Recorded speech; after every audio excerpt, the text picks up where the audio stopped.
Hey guys, my name's Sean, and yeah, we're gonna talk about Windows Mobile, from its history, how it came to be, and its impact on today's emerging technologies. So without further ado, let's get right into it.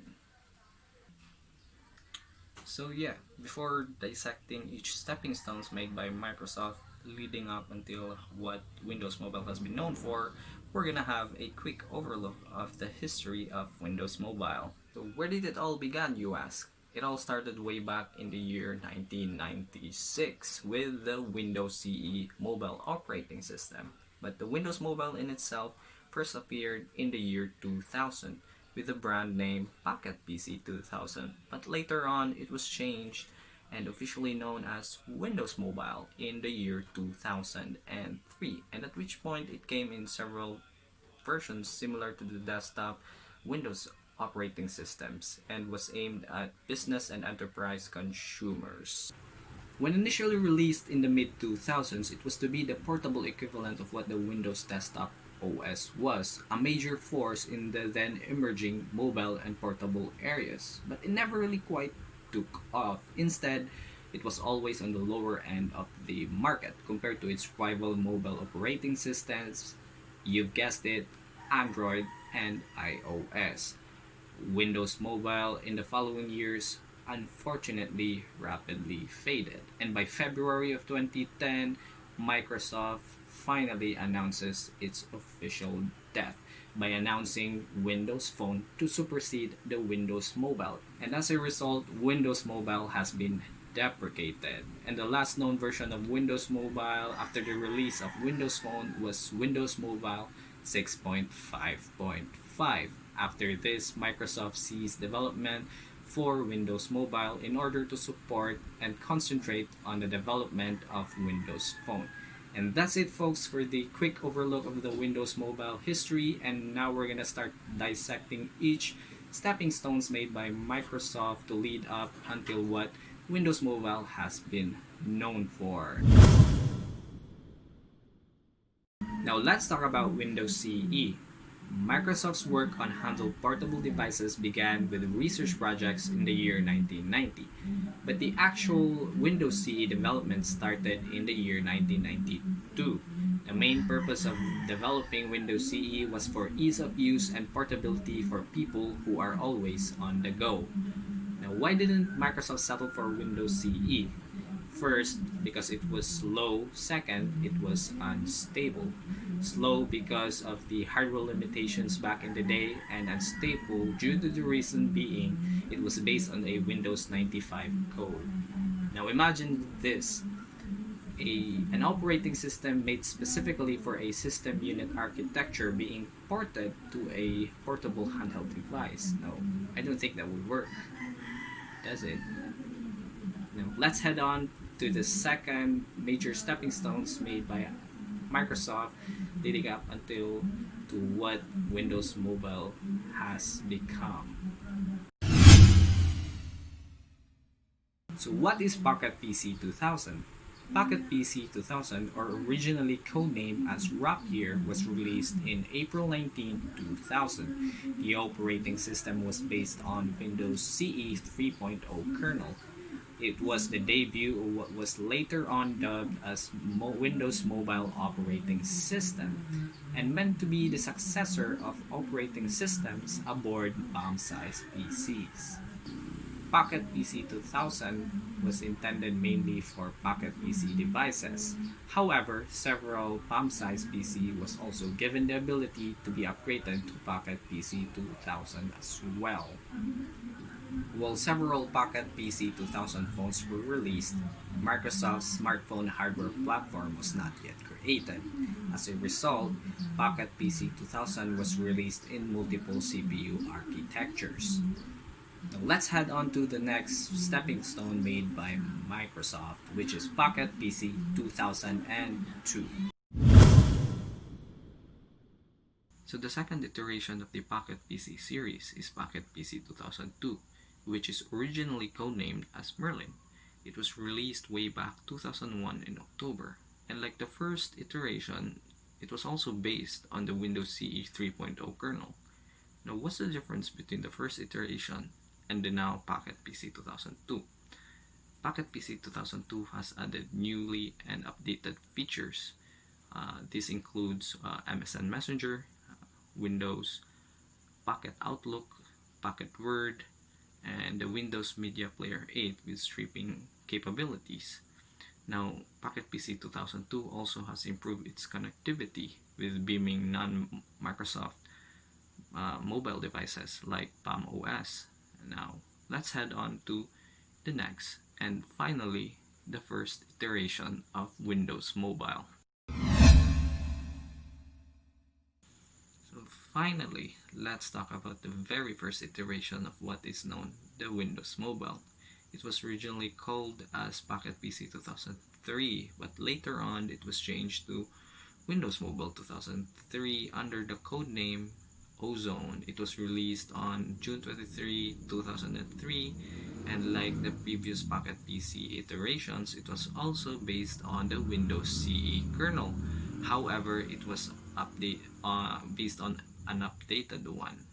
Windows Mobile 2003 came into 4 different editions, premium editions. We have professional edition, smartphone edition, and Pocket PC phone edition. The differences between the 4 editions would be the prices, and depending on the price would be the features added to those editions. So for example, for the premium editions, obviously you would have more features added to that device compared to the professional edition, which is more targeted or mainly on the entry level or the budget level market. And for the smartphones, it would have a lesser features compared to the premium since it's a handheld device. Now we're gonna head on to the next iteration of what Windows Mobile, which is Windows Mobile 2003 SE. So the second iteration of Windows Mobile is called Windows Mobile 2003 SE. I'm just gonna call it Windows Mobile SE because it's way too hassle to call it 2003 SE. But if you're wondering what the SE stands for, it stands for second edition. Windows Mobile SE, like the previous iteration, is also based on the Windows CE 4.0 kernel. And what's the difference between the first iteration and the second iteration of Windows Mobile? The features. The features on the SE has a backup through a feature called Active Sync. The SE also gave the users the ability to put the device on portrait and landscape mode. And lastly, one of the features was also to support VGA resolutions and 480 by 480 resolutions. Now let's head on to the next iteration, which is Windows Mobile 5.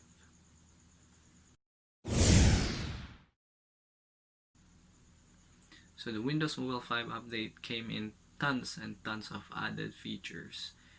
So many features that I couldn't memorize them all, and I'm just gonna read them off the script if you don't mind. So please do bear with me. Windows Mobile 5 came with the Microsoft Office bundle, but in mobile version. So that means that the Windows Mobile 5 already have Word Mobile, Excel Mobile, PowerPoint Mobile, and whatever Microsoft Office program that is in mobile version. Also, hardware changes. They added GPS, Bluetooth, QWERTY, and also they also updated the Active Sync for backups with 15% synchronization speed. And yeah, they added a new error reporting facility for business owners. So that's it. That's all I can memorize for the Windows Mobile 5 update. There's ton to talk about with its features, but I'm just gonna let you go and search it for yourself online. So let's head on to the next iteration, which is the Windows Mobile 6. So Windows Mobile 6, or formerly codenamed as Crossbow, was released on February 12, 2007 at the 3GSM World Congress 2007. It was based on a newer Windows CE kernel, which is 5.2. It came into three different editions, which is Standard, Professional, and Classic. As for the Windows Mobile 6 features, there's a ton of them as well, and I'm not even gonna bother memorize them all, and I'm just gonna read them off the script. So, along with the announcement of Office Mobile 6.1, Windows Mobile 6 has started support for its document format. So now it can read PPTX, DocX, XLSX, and yeah, they also added OneNote Mobile, and companion to the OneNote is the improvements for their existing applications. So yeah, there's really a ton of features that was added, so I'm gonna have to pass this on to you and go look at it yourself online. So yeah, we're gonna head on to the next update, which is the Windows Mobile 6.1.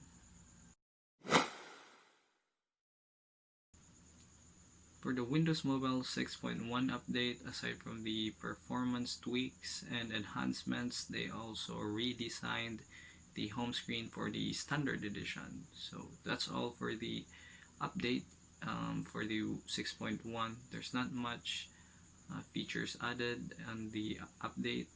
It was more like a minor update for the 6 platform.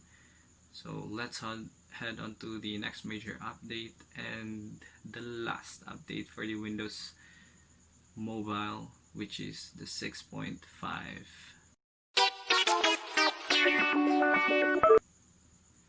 So let's talk about the final update for the Windows Mobile. So Windows Mobile 6.5 is also based on the Windows CE 5 kernel. Now 6.5 was supposedly a stopgap to the update for the yet to be released Windows Mobile 7, but was later on cancelled in favor for Windows Phone 7 that arrived in 2010. It was never part of Microsoft's mobile phone roadmap and has been described by its chief executive Steve Ballmer as not the full release of what the Microsoft wanted until the multi-touch enabled Windows Mobile 7, now replaced with Windows Phone, arrived in 2010.